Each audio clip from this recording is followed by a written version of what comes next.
ආයුබෝවන් ආදරණීය දුවේ පුතේ අද මේ අපි සාකච්ඡා කරන්න සූදානම් වෙන්නේ විශේෂයෙන්ම දුවල පුතාලා වෙනුවෙන් ශ්‍රී ලාංකික දරුවන් වෙනුවෙන් නිවසේ සිටම අධ්‍යාපනය හැදෑරීමට අවකාශ සලසලා තියෙන ගුරු ගෙදර අධ්‍යාපන විකාශනය තුලින් අපි දින කීපයක් මුළුල්ලේ 9 වෙනි ඒකකය අධ්‍යයනය කළා. එතකොට 9 වෙනි ඒකකය කියන්නේ සුද්ධ ජීව විද්‍යාව. මේ ඒකකයට අදාළ අවසාන නිපුණතා මට්ටම පිළිබඳව අද හැදෑරීමට තමයි අපි මේ සූදානම් වෙන්නේ. මං හිතනවා දුවල පුතාලා දැන් නිවසේ සිටම මේ අවසාන සුද්ධ ජීව විද්‍යාව ඒකකයේ අවසාන කොටස අපි කතා කරන්න තියෙන්නේ අපේ විෂය නිර්දේශයේ 9.5.1 නිපුණතා මට්ටම. මොකද්ද මේ නිපුණතා මට්ටමේ තියෙන්නේ? සුද්ධ ජීවීන් හා ආහාර. එහෙනම් මේ සුද්ධ ජීවීන් හා ආහාර පිළිබඳව ඒකකයට ඇතුළත් සිද්ධාන්ත මොනවද? ඒකෙන් අහන ප්‍රශ්න මොනවද කියන එක පිළිබඳව අපි හැඳින්වීමක් කරනවා. මම හිතන්නේ මේක ප්‍රශ්න පත්‍රයට විතරක් නෙමෙයි එදිනෙදා ජීවිතයටත් මේක වැදගත් වෙන විෂයක් බවට මට ඊටාම පැහැදිලි. මොකද මේක හැම කෙනෙක්ම මේක ඉගෙන ගත යුතු මාතෘකාවක්. මොකද අපිට නිරෝගී සෞඛ්‍ය සම්පන්න ජීවිතයක් ගත කරන්න නම් නිරෝගීව ඉන්න නම් මේ සුද්ධ ජීවීන්ගෙන් අපි බේරිලා අපට සුරක්ෂිත ආහාර අපි පරිභෝජනය කරන්නේ කොහොමද කියන එක පිළිබඳව අපට කතා කරන්න තියෙනවා. ඉතින් අපේ මාතෘකාව වෙන්නේ සුද්ධ ජීවීන් හා රෝග කියන මාතෘකාව යටතේ තමයි අපි අද මේකේ කතා කරන්නේ. මේ ඔයාලට පේනවා මේ රූප රාමුවෙන් මේ ආහාර අපිට පේනවා මේ අපිට පරිභෝජනය කරන ආහාර මල්ලක් දීලා තියෙනවා. මේ අපි පරිභෝජනය කරන එදිනෙදා ආහාර මල්ලක්. එතකොට මේ ආහාර මල්ලේ බලන්න හොඳට මේකේ තියෙන ආහාර මොනවද කියලා. මේකේ තියෙනවා ඇපල් තියෙනවා, අන්නාසි තියෙනවා, කොමඩු තියෙනවා, මස් තියෙනවා, මාළු ඒ වගේ දේවල් තියෙනවා. එතකොට තෙල් වර්ගයක් තියෙනවා. එතකොට මේවා සේරම මොනවද? එක්කෝ ශාක නිෂ්පාදන නැත්තම් සත්ව නිෂ්පාදන. එතකොට ඔයාලා හොඳටම තේරුම් ගන්න මේ ආහාර මල්ලේ තියෙනවා එක්කෝ ශාක නැත්තම් සත්ව නිෂ්පාදන.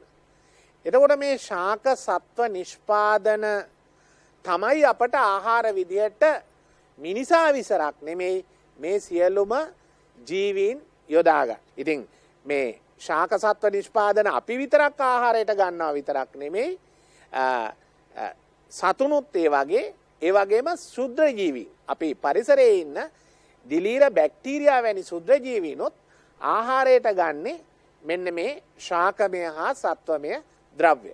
ඒක නිසා තමයි අපි පරිභෝජනය කරන ආහාරවලට ශුද්ධ ජීවීන්ගෙන් අභියෝගය එල්ල වෙලා තියෙන්නේ.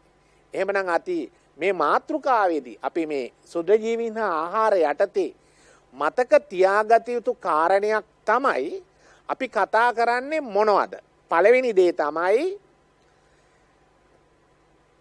අපි පරිභෝජනය කරන ආහාර එක්කෝ ශාකමය නැත්තම් සත්වමය නිෂ්පාදන.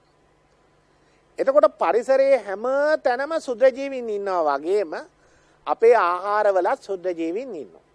එහෙමනම් අපි මෙතනදී කතා කරනකොට ඔයාලා ගොඩාක් අවධාරණය කරගන්න ඕනේ. ඇයි අපේ ආහාරය සුද්ධ ජීවීන් මගින් නරක වෙන්නේ? ඔන්න ඕක මතක තියාගන්න ඕනේ. මොකද්ද ප්‍රශ්නේ? ඇයි අපේ ආහාර සුද්ධ ජීවීන් මගින් නරක වෙන්නේ? එතකොට මේ ප්‍රශ්නේ ඔළුවේ තියාගෙන තමයි මේක කතා කරන්න ඕනේ. මේක සවන් දෙන්න ඕනේ. මේක තේරුම් ගන්න ඕනේ. එතකොට දෙවෙනි කාරණය තමයි ආහාරයක් නරක වෙනවා කියන්නේ මොකක්ද? ඒක තේරුම් ගන්න ඕනේ. අපි කතා කරන ආහාරයක් නරක වීම කියන්නේ මොකක්ද? නරක වීමේදී සිදුවන භෞතික රසායනික විපර්යාස මොනවද? ඔන්න දෙවෙනි කාරණේ. තුන්වෙනි කාරණය තමයි ආහාර නරක වීම සඳහා බලපාන බාහිර හා අභ්‍යන්තර සාධක මොනවද? ඔය සාධක මොනවද? බාහිර අභ්‍යන්තර සාධක මොනවද ආහාර නරක වෙන්නේ? ඊළඟට ආහාර නරක කරන සුද්ධජීවීන් කවුද? විශේෂයෙන්ම විෂම්පෝෂී බැක්ටීරියා දිලීර තමයි ආහාර නරක කරන්නේ. මෙන්න මේ සුද්ධජීවීන් කවුද ආහාර නරක කරන? ඒ කට්ටිය අපි ගැන කතා කරමු. එතකොට ආහාර නරක විච්චාම නැත්නම් සුද්ධජීවීන් මගින් ආහාර නරක කරපුවාම ඒ නරක වූ ආහාර අපි අනුභව කරනවා. එක්ක දැනගෙන එක්ක නොදැනුවත්. මේ අනුභව කරපුවාම අපට ඇතිවන රෝග දෙකක් තියෙනවා. එකක් තමයි අපි කියනවා ආහාර ආසාදන, දෙවෙනි එක තමයි ආහාර විසවීම.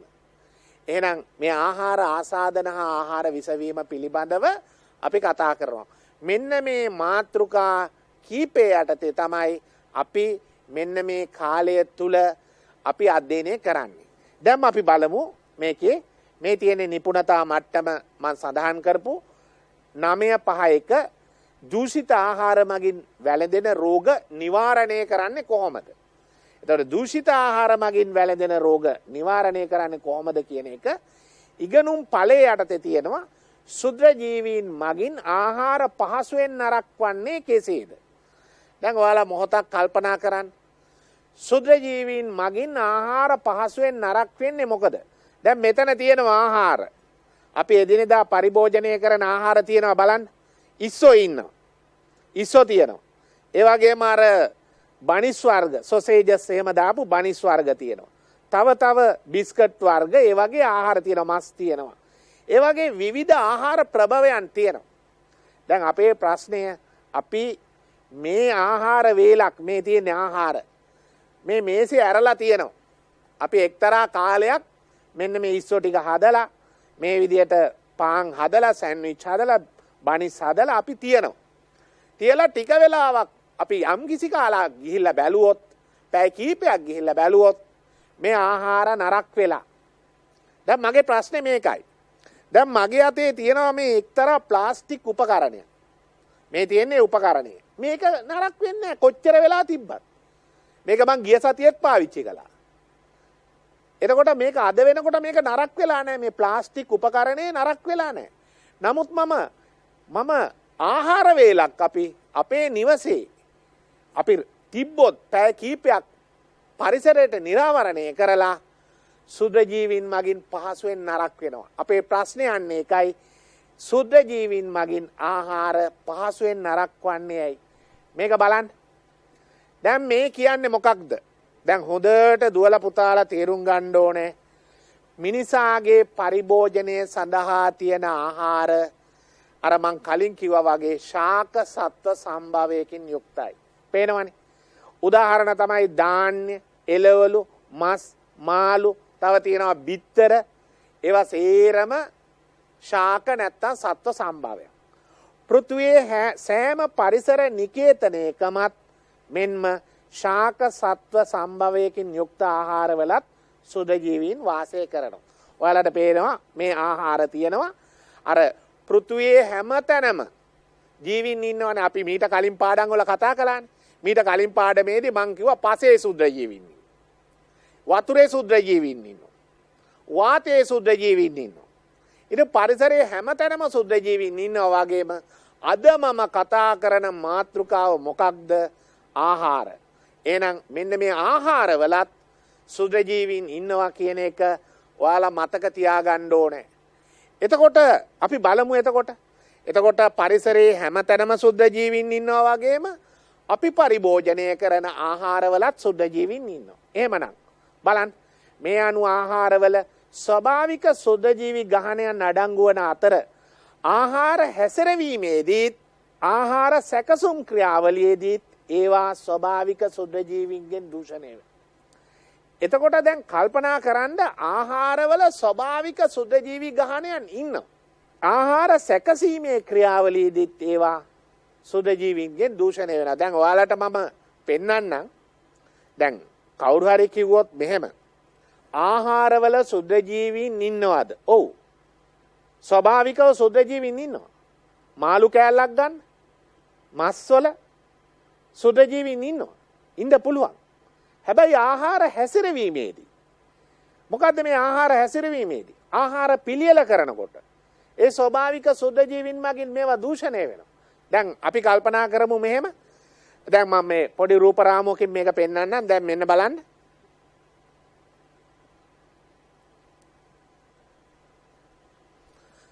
දැන් මම මේ පෙන්වන්නේ ඇපල් ගෙඩියක්. දැන් මේ ඇපල් ගෙඩියේ සාමාන්‍යයෙන් ඇපල් ගෙඩියක් අපි බැලුවොත් ඒකේ පොත්ත තියෙනවනේ. ඒ පොත්ත තියෙන ඉඳලා සුද්ධ ජීවීන් ඇපල් ගෙඩිය ඇතුළට යන්නේ නැහැ. නමුත් මේ ඇපල් ගෙඩිය මම මෙහෙම කපලා අපි හිතමු මේ ඇපල් ගෙඩිය මෙහෙම අපි කැපුවා. මේ විදිහට අපි කපනවා. දැන් මෙහෙම ඇපල් ගෙඩිය කපලා මේ ඉතිරි කොටස මේ ඉතුරු අර බාගේ පිටතට අපි ගත්තා කියන්නකො. කපලා අයින් කළා. අයින් කරලා දැන් අපි මේ ඇපල් ගෙඩියේ තියෙනවා ඉතින් අපි දන්නවනේ මේක ඇතුලේ තියෙනවා මොනවද? මේක ඇතුලේ තියෙනවා කාබෝහයිඩ්‍රේට් තියෙනවා. මේකේ තියෙනවා සීනි වර්ග. මේකේ තියෙනවා ප්‍රෝටීන් වර්ග. මේකේ තියෙනවා ප්‍රෝටීන් වර්ග. මේකේ තියෙනවා තව සමහරලාට විටමින් වර්ග. විවිධ ද්‍රව්‍ය අඩංගු වෙනවා මේකේ. මේ ආහාරේ. දැන් අපි ආහාරයේ ඇපල් ගෙඩිය කැපුවා කපලා වාතයට නිරාවරණය කළා. ආහාරයේ ඉන්නවා ආහාරයේ තියෙනවා පෝෂක සංඝටක. මේ පෝෂක සංඝටක අපට ඇපල් ගෙඩිය තුල තියෙන අපට තියෙන සංඝටක. දැන් පරිසරයේ ඉන්න සුද්ධ ජීවීන් කියන්නකෝ අපි. මේ ඉන්නේ සුද්ධ ජීවි කට්ටියක්. බැක්ටීරියාවක් මේ ඉන්නේ. දැන් මේ බැක්ටීරියාව මොකද කරන්නේ? අන්න ආහාර සැකසීමේදී කියන්නේ ඒකයි. මේ ආහාරය මතට එනවා. දැන් ඔයාලට තේරෙනවා මේ ආහාරය මතට එනවා. මොකද මේ ආහාරයේ තියෙනවා සුද්ධ ජීවීන්ගේ වර්ධනයට අවශ්‍ය පෝෂක සංඝටක. මොනවද? මේකේ තියෙනවා කාබෝහයිඩ්‍රේට් තියෙනවා. සමහරලාට සීනි. ඒ වගේම ප්‍රෝටීන් තියෙනවා. මේද තියෙනවා. ඛනිජ ධවල තියෙනවා. ජලය තියෙනවා. විශේෂයෙන්ම වැදගත් වෙන්න ඕනේ සුද්ධ ජීවීන්ට අවශ්‍ය ජලය තියෙනවා. ඒ හින්දා ආහාර වල ස්වභාවික සුද්ධ ජීවි ගහණයක් ඉන්නවා වගේම ආහාර සැකසීම කරනකොට ඒවා එහා මෙහා ගෙනියනකොට හැසිරවීමේදී සුද්ධ ජීවීන් මගින් මේ ආහාරයට ප්‍රවිෂ්ඨ වෙනවා සුද්ධ ජීවීන් කියන එක හොඳට මතක තියාගන්න ඕනේ. දැන් අපේ ඊළඟ කාරණේ බලමු අපි ඊළඟට මෙතනදී. ඊළඟට බලන්න මේ අඩං ඒ කාරණේ අපිට පැහැදිලි. දැන් ඊළඟට බලන්න අපේ ආහාරවලට සුද්ධ ජීවීන් ඇතුළු වන්නේ ඇයි? අන්න හොඳ මාතෘකාවක්. අපේ ආහාරවලට සුද්ධ ජීවීන් ඇතුළු වන්නේ ඇයි? දැන් අර මම කලින් කිව්වා වගේ මෙහෙම. ඇයි මගේ අතේ තියෙන මේ ප්ලාස්ටික් උපකරණයට සුද්ධ ජීවීන් එන්නේ නැත්තේ? ඇයි මේක දි รา පත් කරන්නේ නැත්තේ? මේක කුණු වෙන්නේ නැත්තේ? අන්නේ ප්‍රශ්නෙට ඔයාලා මොහොතක් හිතුවොත් මේකට උත්තරය දෙන්න පුළුවන්. අපේ ආහාරවලට සුද්ධ ජීවීන් ඇතුළු වන්නේ ඇයි? එම ආහාරවල සුද්ධ ජීවීන්ගේ වර්ධනයට අවශ්‍ය කාබෝහයිඩ්‍රේට් ප්‍රෝටීන් මේද වැනි පෝෂක සංඝටකත් ජලයත් අඩංගු වෙනවා. එහෙනම් ඒ නිසා එදිනෙදා පරිභෝජනය කරන ආහාර ද්‍රව්‍ය සුද්ධ ජීවීන්ගේ වර්ධනයට අවශ්‍ය රෝපණ මාධ්‍යයක්. මම ඔයාලට කිව්වා මීට කලින් පාඩමක සුද්ධ ජීවීන් අධ්‍යයනය කිරීමේදී අපි ඔවුන් අධ්‍යයනය කිරීමට අපි විද්‍යාගාර තුල රෝපණ මාධ්‍ය තුල වගා කරනවා. එතකොට රෝපණ මාධ්‍යයකට දාන්නේ සුද්ධ ජීවීන්ගේ වර්ධනයට අවශ්‍ය කාබන් ප්‍රභවය, ශක්ති ප්‍රභවය, නයිට්‍රජන් ප්‍රභවය, ජලය මේ සේරම දේවල් දෙනවා. ඒක තමයි රෝපණ මාධ්‍ය. ඒක કૃතිමව හදපු එකක්. එහෙනම් ආහාරය කියන්නේ සුද්ධ ජීවීන්ගේ වර්ධනයට අවශ්‍ය සියලුම දේවල් අඩංගු වන රෝපණ මාධ්‍යයක්. එහෙනම් අපිට පැහැදිලි වෙනවා එක දෙයක් මොකද්ද? සුද්ධ ජීවීන් මගින් ආහාර කුණු කරනවා කියන එක අරුම පුදුම දෙයක් නෙමෙයි. ඒක මතක තියාගන්න. එතකොට මේක හරි වැදගත්. අප එදිනෙදා පරිභෝජනය කරන ආහාර ද්‍රව්‍යයන් සුද්ධ ජීවීන්ගේ වර්ධනයට අවශ්‍ය පෝෂක අඩංගු රෝපණ මාධ්‍යයක්. ඔන්න ඕක හොඳට මතක තියාගන්න. එතකොට ප්‍රශ්නයක් අහනවා ඇයි අපේ ආහාර සුද්ධ ජීවීන් මගින් නරක වෙන්නේ? එතකොට ඒක පෙරලා උත්තරේ දෙන්න පුළුවන්. සුදජීවින්ගේ වර්ධනයටත් අවශ්‍යයි විවිධ කාබනික සංඝටක, ජලය, khනිජ ලවණ මේ සියලුම දේවල් අඩංගුයි ආහාරය. ඒ හින්දා ආහාරය ඔවුන්ට රෝපණ මාධ්‍යයක් ලෙස ක්‍රියා කරනවා. ඔවුන් ආහාරයේ නොයෙකුත් පරිවෘත්තියන් සිදු කරනවා. ඒකේ ප්‍රතිඵලයක් විදිහට තමයි ආහාර සුදජීවින් මගින් නරක වෙන්නේ. හොඳට මතක තියාගන්න. රයිට්. දැන් බලමු ඊළඟට. මේ තියෙන්නේ එහෙම නරක වෙච්ච ආහාරයක්. දැන් බලන්න ඔයාලා. මේ එහෙම තිබිච්ච ආහාරයක්. අපි හිතමු ගෙදරට මාළු ටිකක් ගේනවා. අපි හිතමු තාත්තා මාළු ගෙනාවා. හැබැයි ගෙනාවට තාත්තට කියන්න බැරි වුණා මේ මාළු ගෙනාවා කියලා. හරි. ගෙදර අම්මට කියන්න බැරි වුණා. දරුවන්ට කියන්න බැරි වුණා. අමතක වුණා. එක්ක වාහනේ ඇතුලේ. පහුවෙන්ද උදේ බලනකොට මෙන්න මාළු වලට වෙලා තියෙන දේ. මොකද? මාළු කුණු වෙලා. ඇයි ඒ? මෙන්න මාළු වලට සිද්ධ වෙන දේ. ඇයි මේ පරිසරයේ ඉන්න සුද්ධ ජීවීන් මාළු වලම හිටපු සුද්ධ ජීවීන් ආහාරය කුණු කරලා. ඉතින් අපි දන්නවා මාළු වගේ ආහාරයක්, මස් වගේ ආහාරයක් ඉක්මනට නරක වෙනවා. අපි සාමාන්‍යයෙන් අපි දන්න දෙයක් තමයි මාළු මස් වගේ ආහාරයක් ඉක්මනට නරක වෙනවා. මොකද ඒ මස් මාළු වල තියෙනවා සුද්ධ ජීවීන්ගේ වර්ධනයට අවශ්‍ය ජලය තියෙනවා. khනිජ පෝෂක තියෙනවා. ප්‍රෝටීන් තියෙනවා. ඉතින් ඒ හින්දා සුද්ධ ජීවීන්ට ඉතාම හොඳ රෝපණ මාධ්‍යයක් විදියට මාළු. ඉතින් අපි දන්නවා නිවසේ මාළු ගෙනාපුවාම ඒක අපි මොකද කරන්නේ? ආරක්ෂා කරන්න. ඒක සුද්ධ ජීවීන්ගෙන් ආරක්ෂා කරන්න අපි ශීතකරණ තුල ගබඩා කරනවා. නැත්තම් ඉස්සර කරනකොට මේ හොඳට ඇඹුල් තියනවා කියලා නේ. ඒක ඒදලා සකස් කරලා ඒ කියන්නේ සුද්ධ ජීවීන්ට එන්න බැරි විදියට, ප්‍රවිෂ්ඨ වෙන්න බැරි විදියට ඒ ආහාරය පිළියෙල කරලා තියෙනවා. දින කීපයක් අපි ඒක පවත්ත ගන්න පුළුවන්, තියාගන්න පුළුවන්, කල් තියාගන්න පුළුවන්. අපි ඊළඟට බලමු ආහාර නරක වීමේදී සිදුවන භෞතික හා රසායනික විපර්යාස.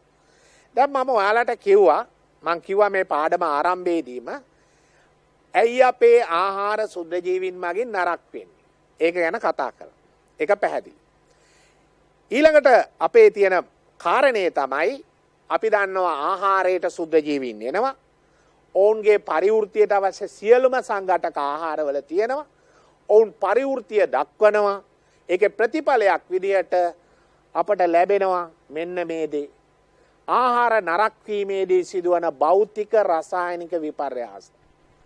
අපි බලමු ආහාර නරක වෙනකොට සිදුවන භෞතික රසායනික විපර්යාස මොනවද කියලා. දැන් අර මං කලින් අදපු චිත්‍රේ මෙතන ප්‍රයෝජනට ගත්තොත් මෙතන දැන් මේ සුද්ධ ජීවීන් ආහාරයට ආවනේ. මේ ආහාරයට ආව සුද්ධ ජීවීන්. දැන් සුද්ධ ජීවීන් ඇවිදලා නිකන් ඉන්නේ නැහනේ. මේකේ ඔවුන්ගේ විවිධ පරිවෘත්තියන් දක්වනවා. සුද්ධ ජීවීන් ඔවුන්ගේ පරිවෘත්තියන් දක්වනවා මේක ඇතුලේ. අපි දක්වනවා. මේක ඇතුළට මෙන්න බැක්ටීරියා ආවා. ඔවුන් විවිධ පරිවෘත්තියන් දක්වනවා. මොනවද ඔවුන් දක්වන විවිධ පරිවෘත්තියන්? අපි බලමු. ඔවුන් මොකද කරන්නේ? මේ ආහාරයෙන් ලබා ගන්නවා මෙන්න මෙහෙම ආහාරයට නිකුත් කරනවා විවිධ එන්සයිම්. විවිධ එන්සයිම් නිකුත් කරනවා මේ කට්ටිය බහිස්සයිලියව. මේ එන්සයිම් නිකුත් කරනවා ආහාරයට. ආහාරයේ තියෙන අර පෝෂක සංඝටක සේරම බිඳ වැටෙනවා. ප්‍රෝටීන් තිබුණා නම් සම්පූර්ණයෙන් ඒවා ඇමයිනෝ අම්ල බවට පත් වෙනවා. ඇමීන් බවට පත් වෙනවා. කාබෝහයිඩ්‍රේට් තිබුණා නම් ඒවත් අම්ල හදනවා. මධ්‍යසාර හැදෙනවා. අපි දන්නවා සමහර වෙලාවට පළතුරු වලින් දැන් ඔය කියන්නේ පළතුරු අරගෙන මධ්‍යසාර හදනවා කියලා. එතකොට ඒ සමහර සුද්ධ ජීවීන් ඉන්නවා ඔවුන් එකෙන් මධ්‍යසාර නිපදව. ඉතින් ආහාරයේ සිදුවෙනවා මේ පෝෂක සංඝටක කලින් ඇඳපු මං කියපු පෝෂක සංඝටක නෙමෙයි දින කීපයකදී පස්සේ තියෙන්නේ. එක්කෝ ඒකේ ඇතුලේ තියෙනවා අහිතකර වායු ආහාරයේ නිකන් මෘදු වෙලා නූල් වගේ කෙඳි වගේ ස්වභාවය පොත්ත බැලුවොත් වෙනස් වෙලා ඔන්නෝක තමයි මම මේ දැන් කතා කරන්න හදන්නේ. මොකද්ද? ආහාර නරක වීමේදී සිදුවන භෞතික හා රසායනික විපර්යාස. අපි බලමු. අපි ඉස්සල්ලාම ආහාර නරක වීමක් කියන්නේ මොකක්ද කියන එක හොඳට කල්පනා කරන්න. දැන් බලන්න ආහාර නරක වීමක් කියලා කියන්නේ ආහාරවල ශුද්‍රජීවීන් වර්ධනය වීම නිසා ආහාරවල ශුද්‍රජීවීන් වැඩෙනවා. එතකොට වැඩෙනවා කියන්නේ ඔවුන් ආහාරයේ තියෙන පෝෂ්‍ය සංඝටක ප්‍රයෝජනට ගන්නවා. ජලය ප්‍රයෝජනයට ගන්නවා. ඒ නිසා අර ආහාරයේ සිදුවන භෞතික රසායනික ජීව විද්‍යාත්මක ව්‍යුහය සම්පූර්ණයෙන්ම වෙනස් වෙනවා. අන්න ඒක තමයි ඒක පරිභෝජනයට නුසුදුසු තත්වයකට පත් වෙනවා. අපි දන්නා ඔබගේ නිවසේ ඔහොම නරක් වෙච්ච ආහාර ඔබ දැකලා තියෙනවා. දන්නේ නැතුව ඒව අනුභව කරලා තියෙනවා. මොකක්ද ආහාර නරක් වීම කියන්නේ? ආයෙ පාරක් බලන්න. ආහාරවල ශුද්ධජීවීන් වර්ධනය වීම නිසා එම ආහාරවල භෞතික රසායනික හා ජීව විද්‍යාත්මක ව්‍යුහය වෙනස් වී පරිභෝජනය කරන්න නුසුදුසු තත්වයකට පත් වෙනවා. ඕක තමයි අපි කියන්නේ ආහාර නරක් වීමක් කියලා. එතකොට දැන් දුවල පුතාලගෙන් ඇහුවොත් ආහාර නරක් වීමක් කියන්නේ මොකක්ද කියන එක පැහැදිලි පිළිතුරක් දෙන්න ඕනේ. මොකද්ද? සුද්ධජීවීන් ආහාරයේ මත තුල වර්ධනය වීම නිසා නැත්නම් සුද්ධජීවීන් ආහාරයේ පරිවෘතිය දැක්වීම නිසා එහෙම කිව්වට කමක් නැහැ. ආහාරයේ සිදුවන භෞතික රසායනික ජීව විද්‍යාත්මක වෙනස් වෙලා ව්‍යුහයන් වෙනස් වෙලා පරිභෝජනයට නුසුදුසු තත්ත්වයට පත්වීම අපි කියනවා. අපි ඊළඟට බලමු. මේ තියෙන්නේ එහෙම ආහාර. මේ තියෙන්නේ එහෙම ආහාර. ඒ හින්දා මේ බලන්න. එහෙම භෞතික රසායනික තත්ත්වෙට දැන් මේ ඇපල් ගෙඩිය බලන්න. මේ ඇපල් ගෙඩියේ සිදු වෙලා තියෙන දේ බලන්න. එතකොට ඒකේ රසායනික වෙනස් වීම වෙනවා. භෞතික වෙනස් වීම වෙලා තියෙනවා. ඔයාලට පේනවා පොත්ත. පොත්තේ වර්ණය වෙනස් වෙලා තියෙනවා. ඒ වටේට ධාරයේ කළු පාටක් ඇති වෙලා තියෙනවා. හරි. පොත්ත වෙනස් වෙලා තියෙනවා. අර ඇතුලේ ඇපල් ගෙඩියේ තියෙන්න ඕන වර්ණයක් නෙමෙයි ඇතුලේ තියෙන්නේ. එතකොට දැන් බලන්න අර ආහාරය ස්ට්‍රෝබෙරි ආහාරයකට මොකද වෙලා තියෙන්නේ? පෝෂ්‍ය සංඝටක හොඳටම තියෙන ආහාරයක් ස්ට්‍රෝබෙරි. ඒ ආහාරයට මොකද වෙලා තියෙන්නේ බලන්න? පුස් වර්ග. මේ මෙතන කෙසෙල් ගෙඩියට මොකද වෙලා තියෙන්නේ බලන්න. මේ මෙතන කෙසෙල් ගෙඩි තියෙනවා. හරි. එතකොට මේ කෙසෙල් ගෙඩිය වල පොත්තේ වර්ණය වෙනස් වෙලා තියෙනවා. ඔන්න ඕක භෞතික රසායනික විපර්යාස පිළිබඳව අපි කතා කරනවා. ඊට පස්සේ කියනවා මේ ආහාර කුණු කරන ආහාර මත වැඩෙන ගොඩාක් අය විෂම් පෝෂී බැක්ටීරියා හා දිලීර. ඒක මතක තියන්න. මොකද්ද? ආහාර නරක කරන සුද්ධජීවීන් බොහෝමයක් විෂම් පෝෂී බැක්ටීරියා හා දිලීර. දැන් කවුරු හරි අහන්න පුළුවන් ස්වයං පෝෂීන් ආහාර නරක කරන්නේ නැද්ද? ඒකට අවශ්‍යතාවයක් නැහැ නේ ආහාර නරක කරන්න. ඒ ස්වයං පෝෂීන් තමාට අවශ්‍ය ආහාර තමා නිපදව ගන්න ඕනේ. ස්වයං පෝෂීන් තමාට අවශ්‍ය ආහාර තමා නිපදව ගන්නවා. එහෙනම් ස්වයං පෝෂියෙකුට ආහාරයක් තුලට යෑමේ අවශ්‍යතාවයක් නැහැ. එහෙමනම් විෂම් පෝෂී බැක්ටීරියාව දිලීර තමයි විශේෂයෙන්ම මේ ආහාර නරක කරන්නේ. දිලීර විදිහට පුස් වර්ග ඊස්ට් තමයි මූලික. එතකොට දැන් බලන්න විෂම් පෝෂී බැක්ටීරියා මේ ක්‍රියාවලියේදී සුද්ධජීවීන් කාබෝහයිඩ්‍රේට්, ප්‍රෝටීන, මේදය බිඳ හෙළමින් ඔවුන්ගේ වර්ධනය සඳහා අවශ්‍ය කාබන් ශක්තිය ඇතුළු අනෙකුත් අවශ්‍යතා ලබා ගන්නවා. එහෙනම් ඔයාලට තේරෙනවා සුද්ධජීවීන් කරන මේ විපර්යාසය මොකක්ද කියලා. ඔවුන් ආහාරයේ තියෙන කාබෝහයිඩ්‍රේට්, ප්‍රෝටීන, මේද බිඳ හෙළලා ඔවුන්ගේ වර්ධනයට අවශ්‍ය කාබන් අවශ්‍යතාවය ලබා ගන්නවා. ශක්තිය අවශ්‍යතාවය ලබා ගන්නවා. තව ඔවුන්ට අවශ්‍ය අවශ්‍යතාවයන් ලබා ගන්න. තවත් අවශ්‍යතාවයන් තියෙනවා. ප්‍රධාන වශයෙන් කාබන්. ඊට අමතරව ශක්තිය. ඒ අවශ්‍යතාවයන් ලබා ගන්නවා. ඒකේ ප්‍රතිඵලයක් විදිහට අර අපිට ගන්න තිබුණු පෝෂ්‍ය සංඝටක මේ සුද්ධජීවීන් බිඳ දමලා අපට හානි කර තත්ත්වේ විෂ ද්‍රව්‍ය අඩංගු ආහාරයක් තමයි අවසානයේදී ප්‍රතිඵල වෙන්නේ. ඒකේ ප්‍රතිඵලයක් විදිහට අපි එවැනි ආහාර පරිභෝජනය නොකළ යුතුයි, නුසුදුසුයි. මොකද ඒක තමයි අපි කියන්නේ සුද්ධජීවීන් මගින් ආහාර නරක වීම.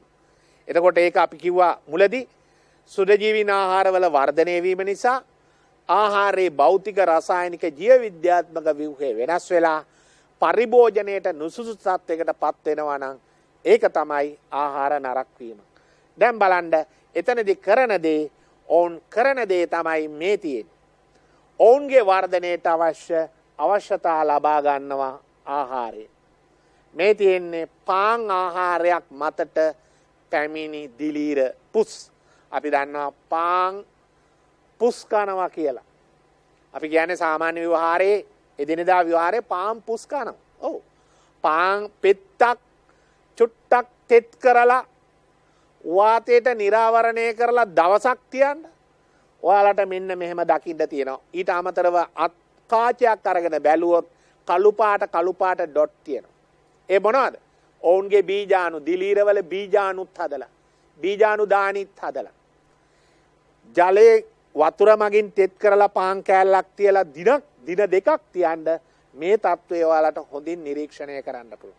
අන්න එතනදී ඔයාලා තේරුම් ගන්නවා ඇයි මේ පාන් ආහාරය ඒ වගේම පෝෂක සංඝටක නැති දෙයක්ුත් එහෙම තියන්න. අපිට පුළුවන් ඕනනම් පෝෂක සංඝටක නැති යකඩ කෑල්ලක් කියමු. යකඩ කෑල්ලක් වතුරේ ඔබලා තියන්න. හැබැයි යකඩ කෑල්ල කවදාවත් නරක වෙන්නේ නැහැ. පාන් කෑල්ල නරක වෙනවා. අර මං කියපු સિદ્ધාන්තය එතෙන්ද යොදා ගන්න පුළුවන්. මං කියපු સિદ્ધාන්තය. දැන් මේ බලන්න. ඊට ක්‍රියාවලිය සම්පූර්ණ කිරීම සඳහා සුද්ධජීවීන් බහිස්සයිලියව එන්සයිම්. මම ඔයාලට කියවන්නේ මෙතනදී. මෙතනදී මං කිව්වා මේ ආහාරයට ප්‍රවිෂ්ඨ වූ සුද්ධජීවීන් නිකුත් කරනවා බහිස්සයිලිය එන්සයිම්. මොනවාද මේ බහිස්සයිලිය එන්සයිම නිකුත් කරන්නේ? මේ නිකුත් කරන බයිසයිලි එන්සයිම ඇමයිලේස් වෙන්න පුළුවන්. එතකොට අපි දන්නවා පිස්ටේ ජල විච්ඡේදන. සුක්‍රේස් වෙන්න පුළුවන්. එතකොට සුක්‍රෝස් ජල විච්ඡේදනය කරනවා. ඊට අමතරව ප්‍රෝටියේස් ප්‍රෝටීන් ජල විච්ඡේදනය කරනවා. ලයිපේස් ලිපිඩ ජල විච්ඡේදනය කරනවා. පෙක්ටිනේස් වැදගත් මේකක් පෙක්ටින් ජල විච්ඡේදනය කරනවා. අපි දන්නවා විශේෂයෙන්ම ඔය ශාක සෛල යාබද සෛල බිත්ති එකට සම්බන්ධ කරලා තියෙන මැද තියෙනවා බදාමයක් විදියට පෙක්ටින්. එතකොට සුද්ධජීවීන් ආහාර නරක කරනකොට වෙන දේ තමයි අර සුද්ධජීවී එන්සයිමයක් සමහර ඒවා නිකුත් කරනවා සුද්ධජීවීන් පෙක්ටිනේස් කියන එන්සයිමය. එතකොට මොකද වෙන්නේ? අර සෛල බිත්තිය මැද තියෙන පෙක්ටින් ජල විච්ඡේදනය වෙච්චාම සෛල වෙන් වෙනවා. සෛල ඈත් වෙනවා. ඒ ඈත් වෙනකොට තමයි ඒ මතට සුද්ධජීවීන් එන්නේ. ඒ හින්දා මෙන්න මේ බහිස්සයිලිය එන්සයිම හරි වැදගත්. මේ තියෙන ඇමයිලේස්, පෙක්ටිනේස්, සෙලියුලේස්, ප්‍රෝටියේස්, ලයිපේස්. එතකොට මතක තියාගන්න සුද්ධජීවීන් මගින් ආහාර නරක කරනකොට ඒ ආහාරයේ තියෙන පෝෂක සංඝටක බිඳ දමන්න සුද්ධජීවීන් ශ්‍රාවය කරන බහිස්සයිලිය එන්සයිම වැදගත් වෙනවා. ඕන්නේ බහිස්සයිලිය එන්සයිම නිකුත් කිරීම ඉතාම වැදගත්. ඒ නිසා තමයි අපි අර කියපු ආහාරයේ පෝෂක සංඝටක බිඳ වැටුනේ. පිෂ්ඨය බිඳ වැටුනේ ඇමයිලේස් මගින්. පෙක්ටින් බිඳ වැටුනේ පෙක්ටිනේස් මගින්. ප්‍රෝටීන් බිඳ වැටුනේ ප්‍රෝටියේස් මගින්. සුක්‍රෝස් බිඳ වැටුනේ ඉන්වර්ටේස් මගින්. ඉතින් ඒක හරි වැදගත්. ප්‍රතිඵලයේ වශයෙන් ආහාරවල භෞතික, රසායනික, ජීව විද්‍යාත්මක විපර්යාසය ඇති වෙනවා. බලන්න ආහාරයේ සිදුවන රසායනික විපර්යාස මොනවද කියලා? ආහාරයේ සිදුවන රසායනික විපර්යාස මොනවද කියලා? මේ රසායනික විපර්යාස පළවෙනි එක තමයි පූති භවණය. මොකද්ද මේ පූති භවණය කියන්නේ? අපි හිතන්න අපි ගන්න දැන් අපිට තියෙන යම් ආහාර ප්‍රභවයක ප්‍රෝටීන් ආහාරයක් තිබුණා නම් මස් කෑල්ලක් කියන්න, මාළු කෑල්ලක් කියන්න.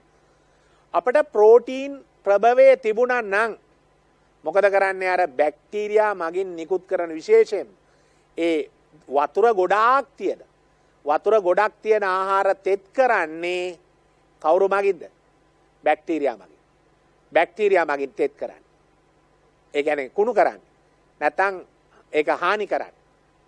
එතකොට මොකද කරන්නේ? අර ඒ බැක්ටීරියා නිකුත් කරන ඒ ප්‍රෝටියේස් එන්සයිම මගින් සම්පූර්ණයෙන්ම අර ආහාරයේ තියෙන ප්‍රෝටීන් ජල විච්ඡේදනය වෙනවා.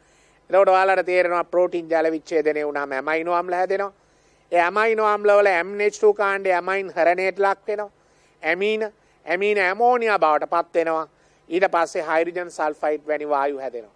අපි දන්නවා එතකොට ආහාරයේ යම් කිසි දුර්ගන්ධයක් ඇති වෙනවා. අපි සමහරලාට කියනවා මෙහෙම බලලා ආහාරය ඉඹිනවා. ඉඹලා බලලා කියනවා මේක නම් කුණු වෙන්න ළඟ ආහාරයක් කියලා. මොකද ඒ කුණු වෙන්න ළඟ ආහාරයක් කියන්නේ අර ආහාරයෙන් නිකුත් වෙච්ච හයිඩ්‍රජන් සල්ෆයිඩ් වැනි වායු තියෙනවා. ඇමෝනියා වැනි වායු තියෙනවා. ඒ වගේ දුර්ගන්ධයන් නිකුත් වන අවස්ථාවකට පත් වෙනවා. එතකොට ආහාර නරක වීමේදී සිදුවන රසායනික විපර්යාසයන් යටතේ පළවෙනි එක තමයි පූති භවණය. ඒක හොඳට මතක තියාගන්න. පූති භවණය කියන්නේ ප්‍රෝටීන් අඩංගු ආහාර සුදජීවින් මගින් බිඳ දමනවා. කුණු කරනවා.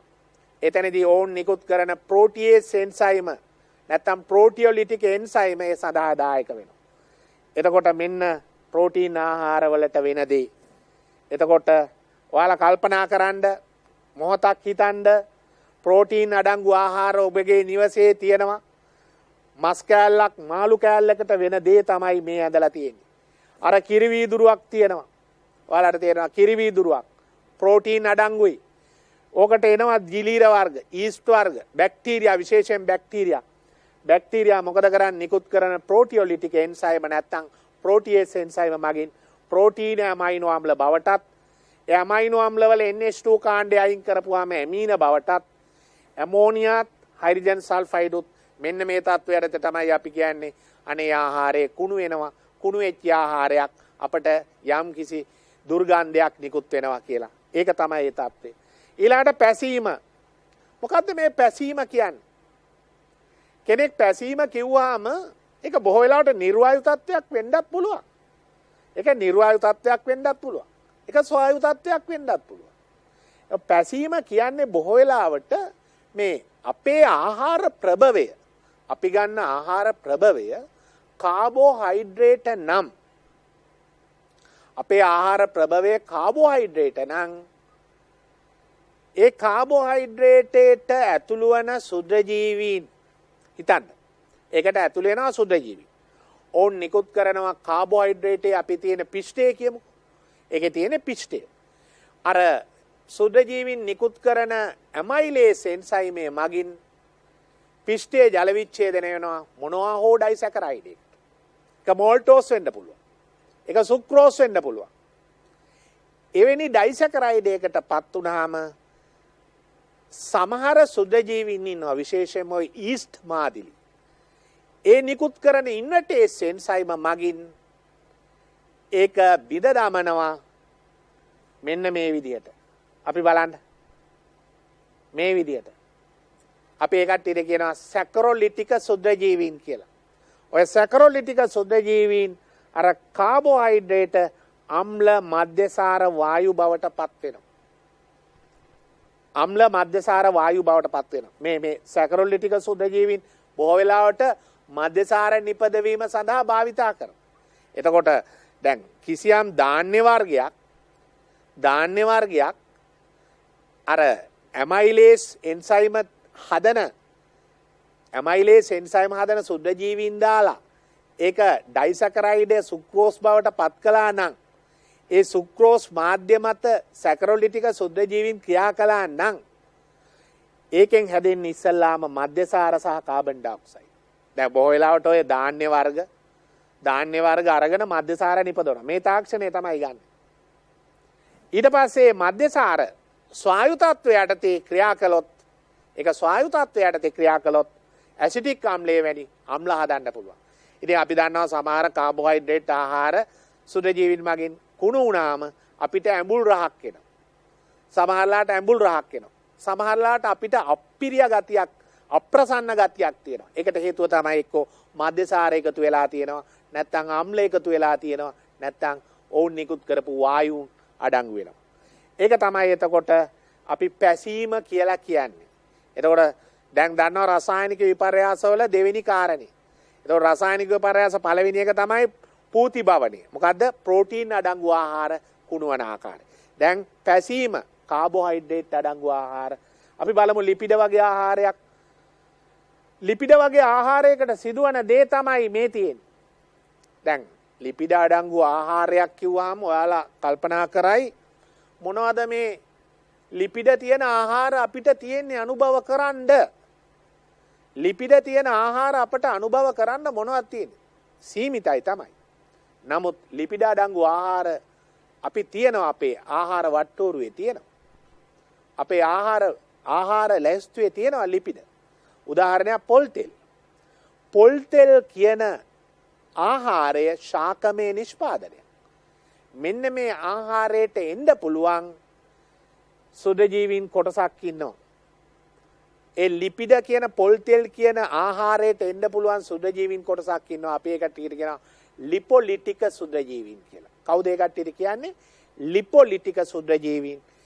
අන්න අර ලිපිඩ ආහාර, මේද ආහාර අපි කලින් කියපු ඒ කියන්නේ තෙල් නැත්තම් මේද ආහාර ලිපොලිටික සුදජීවීන් මේදාම්ල ග්ලිසරෝල් බවට කඩනවා, පත් කරනවා. ඕකට අපි කියනවා ආහාර මුඩු වීම. එතකොට දැන් කල්පනා කරන්න ආහාර ප්‍රභවවල ඇති ලිපිඩ ලිපොලිටික සුද්ධජීවීන් ශ්‍රාවය කරන එන්සයිම මගින් මේද අම්ල ග්ලිසරෝල් බවට පරිවර්තනය කරනු ලබනවා.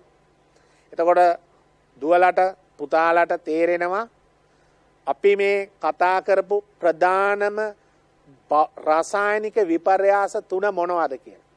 එතකොට මෙන්න මේ මුඩුවීම කියන්නේ මේ මුඩුවීම සිදුවෙන්නේ විශේෂයෙන්ම මේද ආහාරයකට. ඒක සමහරට පොල් තෙල් වෙන්න පුළුවන්. ඒක බොහෝ වෙලාවට පොල් තෙල් වෙන්න පුළුවන්. නැත්නම් සත්ව මේදේ වෙන්න පුළුවන්. ඒකේ තියෙන මේ මේද අම්ල ග්ලිසරෝල් බවට ජල විච්ඡේදනය කරනවා ලිපොලිටික සුද්ධජීවීන් නිකුත් කරන එන්සයිම්. එතකොට දැන් රසායනික විපර්යාස 3ක් තියෙනවා. මොනවද? පූතිභවණය, පැසීම, මුඩුවීම. පූතිභවණයට ලක් වෙන්නේ ප්‍රෝටීන් ප්‍රභවයේ තියෙන ආහාර, නැත්නම් ප්‍රෝටීන් අඩංගු ආහාර. පැසීම සිදුවෙන්නේ කාබෝහයිඩ්‍රේට් ආහාර, මුඩුවීම සිදුවෙන්නේ ලිපිඩ ආහාර. ඒවා සිදු කරන සුද්ධජීවී කණ්ඩායම් අපි නම් කරලා තියෙනවා. ප්‍රෝටියොලිටික, ලිපොලිටික සුද්ධජීවීන්, ඒ වගේම සැකරොලිටික සුද්ධජීවීන් කියලා. ඒක හොඳට මතක තියාගන්න. දැන් මේ බලන්න. ආහාරවල සිදුවන භෞතික විපර්යාස. මම ඔයාලට අර කලින් රූප රාමුවකත් පෙන්නුවා. ආහාරවල සිදුවන භෞතික විපර්යාස. දැන් මේක හැම කෙනෙක්ම සාමාන්‍යයෙන් දැනගන්න ඕන. මොකද මේක දැනගන්න ඕනේ මේ විභාගෙට ගිහිල්ලා ප්‍රශ්න පත්‍රයේ අහනවා ආහාරවල සිදුවන භෞතික විපර්යාස. ඔය ටික ලියලාවට වැඩක් නැහැ. ජීවිතේටත් මේක ඕනේ. මේ ඉගෙන ගන්න එක තමන්ගේ ජීවිතේටත් ඕනේ. අපි යනවා කඩේකට. නැත්නම් අපි යනවා සුපර් මාකට්. ගිහිල්ලා අපි පළතුරක් ගන්න. මේ පළතුර නරක් වෙලාද නැද්ද කියලා හොයාගන්නේ මේ භෞතික විපර්යාස. අපි ආහාරයක් නරක් වෙලාද නැද්ද කියලා හඳුනාගන්නේ මේ භෞතික විපර්යාසවල. එතකොට ඒක ප්‍රායෝගිකව අපි දැනගෙන තියෙන්න ඕනේ. මොනවද මේ භෞතික විපර්යාස? දැන් අපි හිතමු අපි කෙසෙල් ඇවරියක් ගන්න යනවා. එතකොට අපිට මේ කෙසෙල් ඇවරියේ භෞතික විපර්යාස තියෙනවා. අපි ඇපල් ගෙඩියක් ගන්න යනවා. ඒකේ භෞතික විපර්යාස අපි දැනගන්න ඕනේ කුණු වුණා. එහෙම නැති වුණොත් භෞතික විපර්යාස නොදැන හිටියොත් අපි ගෙදරට අරගෙන එන්නේ සුද්ධජීවීන් මගින් කුණු ඉවත දමන ආහාර. ඒ හින්දා ඒක හොඳට මතක තියාගන්න ඕන. බලමු භෞතික විපර්යාස මොනවද කියලා. ආහාර මෘදු වීම. දැන් ආහාරයක් මෘදු වෙනවා. ආහාරයක් ගත්තාම ඒක කන්න බෑ. ඒක නිකන් ඒකට එච්චර ප්‍රියජනක නැහැ. ආහාරය එච්චරම ප්‍රියජනක නැහැ. ඒකට හේතුව ආහාර මෘදු වෙලා.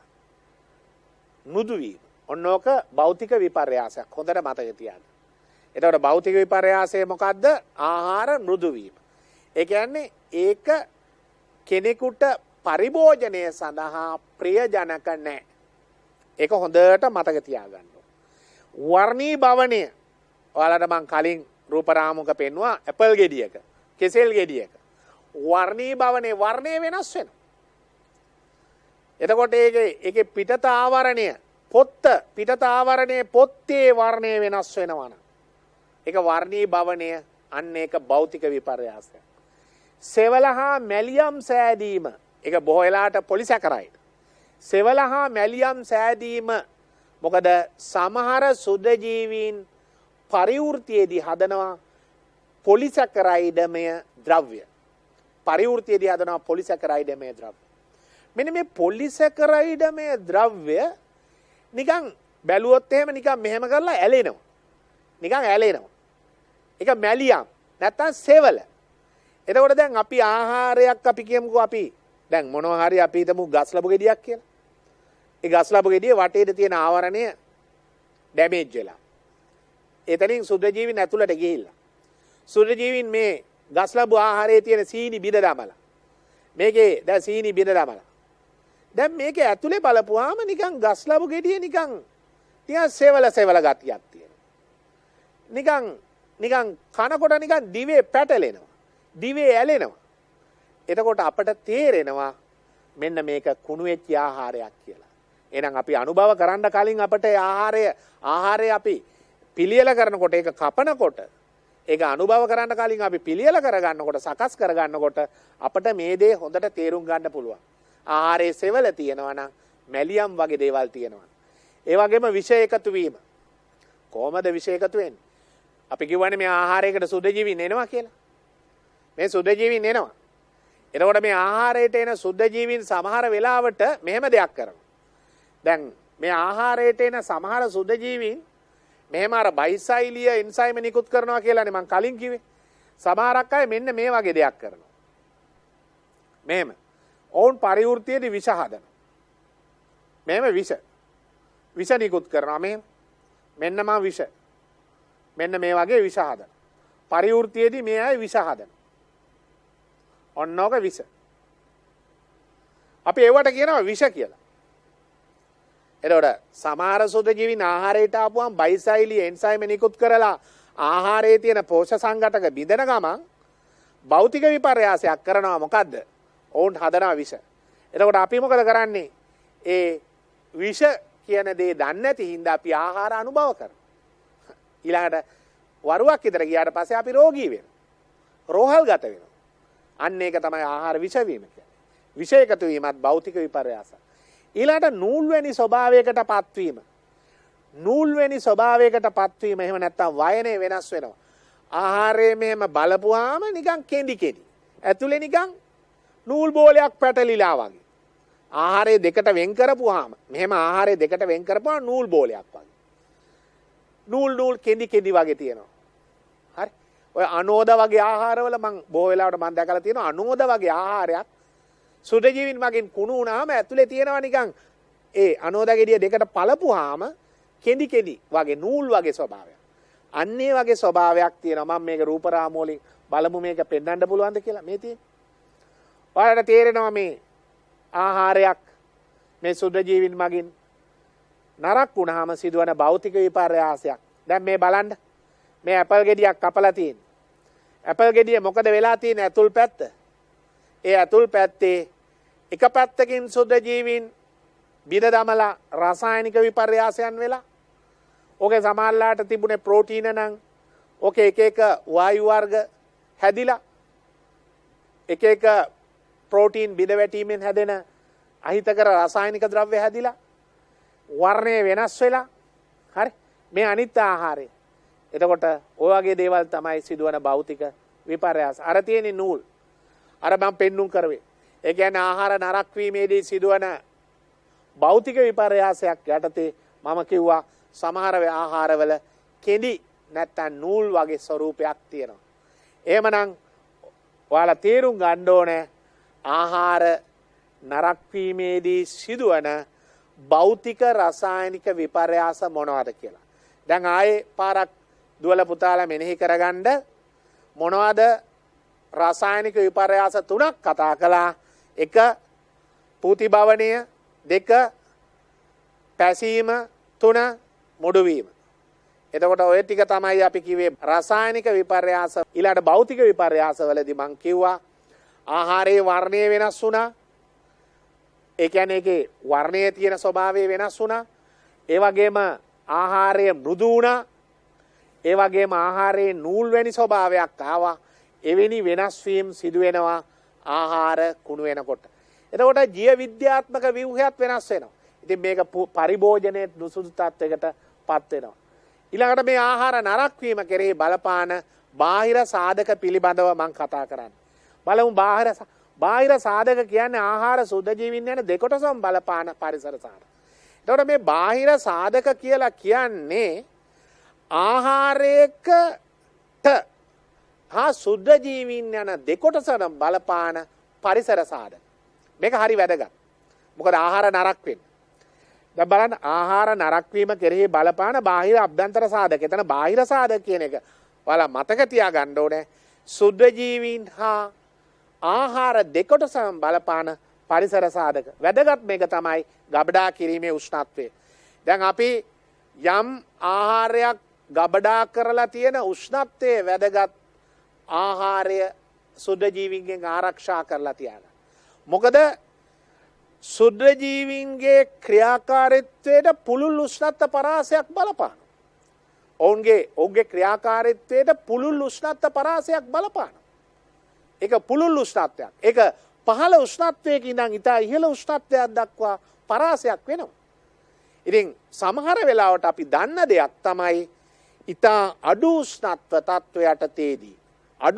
තත්ත්වයටදී සුද්ධජීවීන් මගින් ආහාර නරක් වීම ඉතාම සෙමින් වෙන්නේ. ඉතින් ඒකයි මෙතන කියලා තියෙන්නේ. මේ කියන්නේ පුළුල් උෂ්ණත්වයක් බලපානවා. පහළ උෂ්ණත්වවලදී වර්ධනය සෙමින් වෙන්නේ. ඉතින් සුද්ධජීවීන්ගේ වර්ධනය සෙමින් වෙනවා නම් ආහාර නරක් වෙන්නේ. උදාහරණ සීතකරණ තුල සෙන්ඩිග්‍රේඩ් අංශක 4ක වගේ උෂ්ණත්වයක් තියෙනවා. ඉතින් අපි ආහාර කල් තබා ගන්න සීතකරණ ගබඩා තියෙනවා. ඉතින් සීතකරණ තුල මේ බලන්න. ඉතින් අපි ආහාර කල් තබා ගන්න සීතකරණ තුල. මොකද සෙන්ඩිග්‍රේඩ් අංශක 4ක් 3ක් වගේ අඩු උෂ්ණත්වයක් තියෙනවා. මෙන්න මේ උෂ්ණත්වයේදී බොහෝ සුද්ධජීවීන්ගේ වර්ධනයට හිතකර නැහැ. මේ සීතකරණ තුල තියෙන උෂ්ණත්වයේ සුද්ධජීවීන්ගේ වර්ධනයට හිතකර නැහැ. හිතකර නැත්තම් සුද්ධජීවීන් මගින් ආහාර නරක වෙන්නේ නැහැ. එහෙනම් සුද්ධජීවීන් මගින් ආහාර නරක වීමෙන් වළක්ව ගන්න අපි කරන්න ඕන එකම දේ සුද්ධජීවීන්ගේ වර්ධනයට සුදුසු නැති උෂ්ණත්වයක් තුල ආහාර තබා ගන්න ඕන. ඒකයි එකම මූලධර්ම. මොකද්ද? සුද්ධජීවීන්ගේ වර්ධනයට හිතකර නැති උෂ්ණත්වයක් තුල අපි ආහාර තිබ්බොත් අපිට ආහාර කල් තබා ගන්න පුළුවන්. ඒක තමයි අපි සීතකරණ තුල. හැබැයි මතක තියාගන්න සමහර වෙලාවට ශීතකාමී සුද්ධජීවීන්. ශීතකාමී සුද්ධජීවී බැක්ටීරියා ඉන්න ඔවුන් මගින් ශීතකරණ තුල තියෙන ආහාරත් නරක කරන එක ඊටාම කලාතුරකින් වෙන දෙයක්. ඒක මතක තියාගන්න. ඊළඟ කාරණේ බලන්න පරිසරයේ සාපේක්ෂ ආර්ද්‍රතාවය. දැන් අපි දන්නවා පරිසරයේ තියෙන ප්‍රයෝජ්‍ය තෙතමනය කියන. පරිසරයේ තියෙන සාපේක්ෂ ආර්ද්‍රතාවයේ තෙතමනය. සුද්ධජීවීන්ගේ වර්ධනයට ජලය අත්‍යවශ්‍යයි. ජලය ඉතාම අවශ්‍ය දෙයක්. එහෙනම් ජලය හොඳට තියෙනවා නම් ආහාරය නරක වෙනවා. එහෙනම් අපි කිසියම් ආහාරයක් ගබඩා කරනවා නම් සාමාන්‍ය කාමර උෂ්ණත් අපි සාමාන්‍ය පරිසරයේ ඒ පරිසරයේ ජල වාෂ්ප ගොඩාක් තියෙනවා නම් අපිට ඒ ආහාරය කල් තියා ගන්න බෑ. ඒකයි අර ආහාර ගබඩා කරන ඒ විශාල ශාලාවල ඒකේ තියෙන ජල වාෂ්ප අයින් කරන්න යම් උපකරණ උපාංග තියෙනවා. මොකද ඒක හැම වෙලාවෙම ජල වාෂ්ප අයින් කරනවා. ඉතින් මතක තියාගන්න අර වියලි ආහාර ආර්ද්‍රතාවයේ වැඩි පරිසරයක් තුල එහෙම ගබඩා කරන්න බෑ.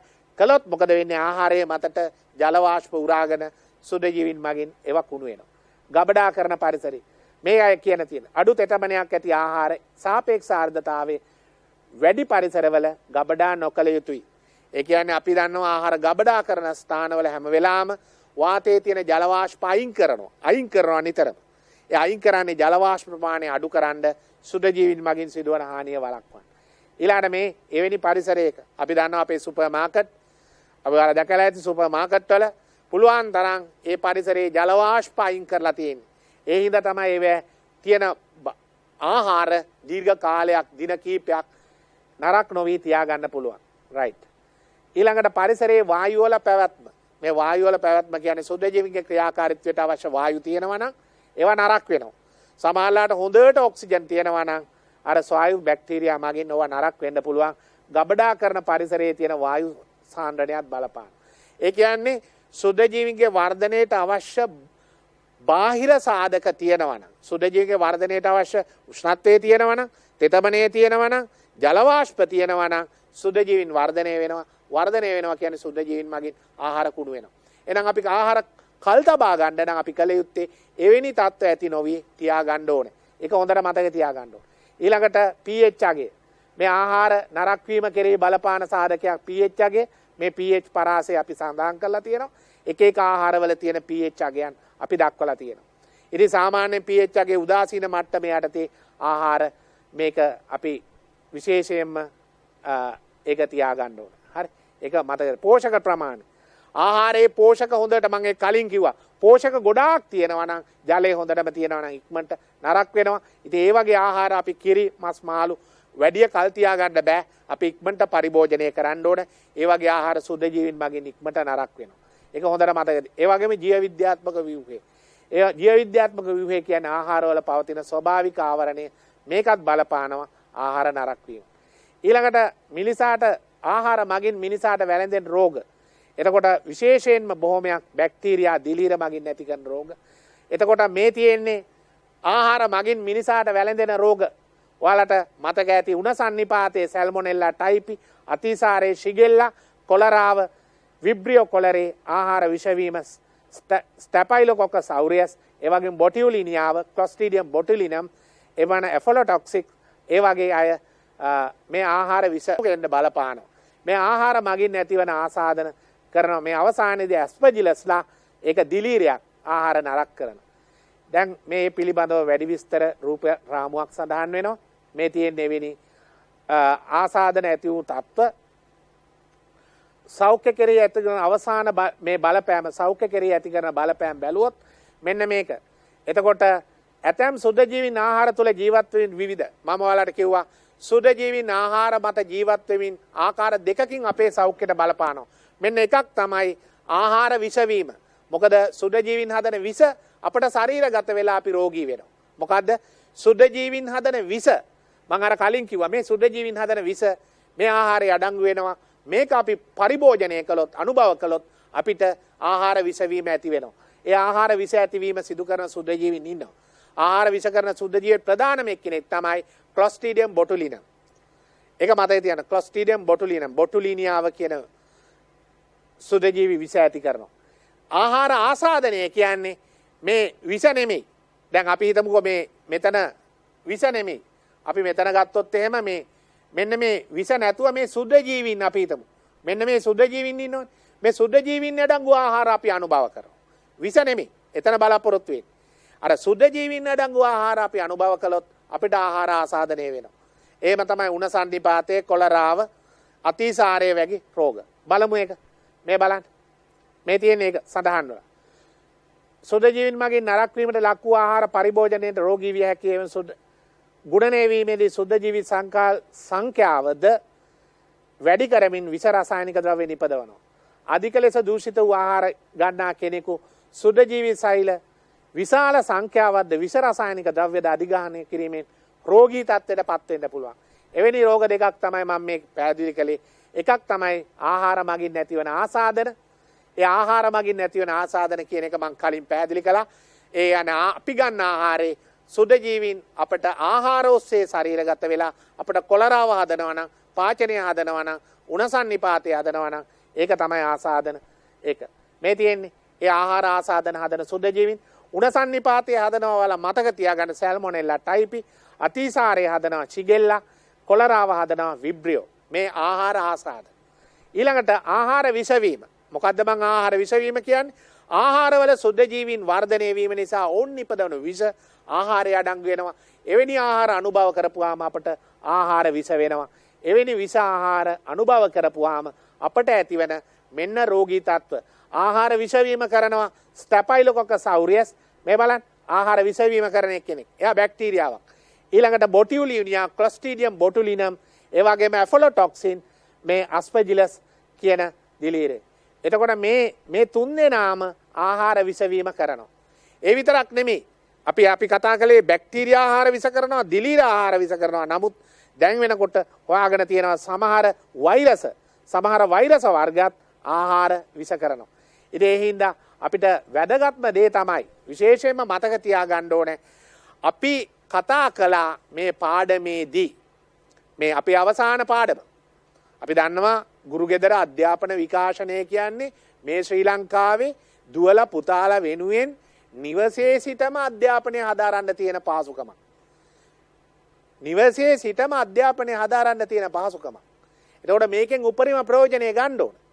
එතකොට සුද්ධ ජීව විද්‍යාව ඒකකයේ අපි අවසානයි සිද්ධාන්ත කතා කරලා. සම්පූර්ණයෙන්ම අපි කතා. අද මම මේ අවසාන කළේ ආහාර හා සුද්ධ ජීව විද්‍යාව. සුද්ධජීවීන් අපේ ආහාරයට මොන වගේ බලපෑමක් කරනවද? සුද්ධජීවීන් මගින් ආහාර කුණු වුණාම අපවිත්‍ර කරපුවාම අපට වැළඳෙන රෝග මොනවද? ඒ රෝග ආසාදන වලින් අපි ආරක්ෂා වෙන්නේ කොහොමද? අපේ අපේ මේ මාතෘකාව තුළ අපි කාරණා කීපයක් ඉස්මතු කළා. ඇයි අපි අපේ ආහාර සුද්ධජීවීන් මගින් නරක වෙන්නේ? ආහාර නරක වෙනවා කියන්නේ මොකක්ද? ආහාර නරක වීමේදී සිදුවන භෞතික රසායනික විපර්යාස මොනවද? ආහාර නරක වීම කෙරෙහි බලපාන භෞතික රසායනික සාධක මොනවද? බාහිර අභ්‍යන්තර සාධක මොනවද? ආහාර නරක වීම කෙරෙහි තියෙන බාහිර අභ්‍යන්තර සාධක මොනවද? ආහාර මගින් ඇතිවන ආසාදන, ආහාර විසවීම මේවෙන් ආරක්ෂා වෙන්නේ කොහොමද? නිරෝගී සෞඛ්‍ය සම්පන්න ජීවිතයක් අපි ගත කරන්නේ කොහොමද කියන එක පිළිබඳව අපි විස්තරාත්මකව කතා කළා. මෙම ඒකකයට අදාළ සිද්ධාන්ත පාඩම් මාලාව මෙතකින් නිමා වෙනවා. අපි ඊට පස්සේ නැවත හමු වෙමු පුනරීක්ෂණ පාඩම් මාලාවකින්.